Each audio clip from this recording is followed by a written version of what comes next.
The wizard studies में आप सभी लोगों का एक बार फिर से स्वागत है। दक्षिणी नौसेना कमान के flag officer commanding in chief vice admiral V Srinivas ने सोमवार को कहा कि भारतीय नौसेना पर्यावरण की दृष्टि से टिकाऊ संचालन को बढ़ावा देने के लिए हाइड्रोजन ईंधन के इस्तेमाल की संभावना तलाश रही है। कोच्चि में नौसेना के जहाज आईएनएस शार्दुल पर मीडिया से बात करते हुए उन्होंने कहा कि दक्षिणी नौसेना कमान इस लक्ष्य को हासिल करने के लिए कोचीन शिपयार्ड लिमिटेड जैसी एजेंसियों के साथ नियमित संपर्क में है।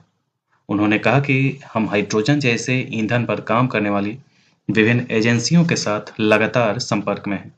कोचीन शिपयार्ड ने छोटे शिल्प विकसित किए हैं और हम उनके साथ सहयोग कर रहे हैं। साथ ही हम हमेशा पर्यावरण के अनुकूल ईंधन और संचालन को सक्रिय रूप से बढ़ावा देते रहे हैं।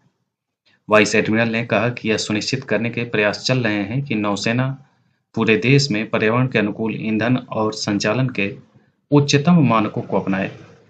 दक्षिणी नौसेना कमान के flag officer commanding in chief ने यह भी कहा कि अन्य एजेंसियों के सहयोग से नौसेना की निरंतर सतर्कता के कारण पिछले साल की तुलना में समुद्र में मादक पदार्थों की जब्ती में कमी आई है।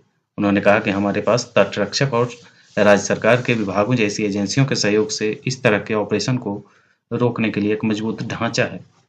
आत्मनिर्भर भारत मिशन के तहत स्वदेशी पर एक सवाल का जवाब देने के दरमियान प्रमुख ने कहा कि नौसेना प्रौद्योगिकी के निर्यात में सर्वोत्तम संभव प्रगति सुनिश्चित करने के लिए पूरी तरह से तैयार है। उन्होंने यह भी बताया कि अग्निवीर भर्ती योजना के तहत नौसेना और तटरक्षक बल के 3000 प्रशिक्षुओं के 5वें बैच ने 18 नवंबर को आईएनसी चिल्का में प्रशिक्षण शुरू किया।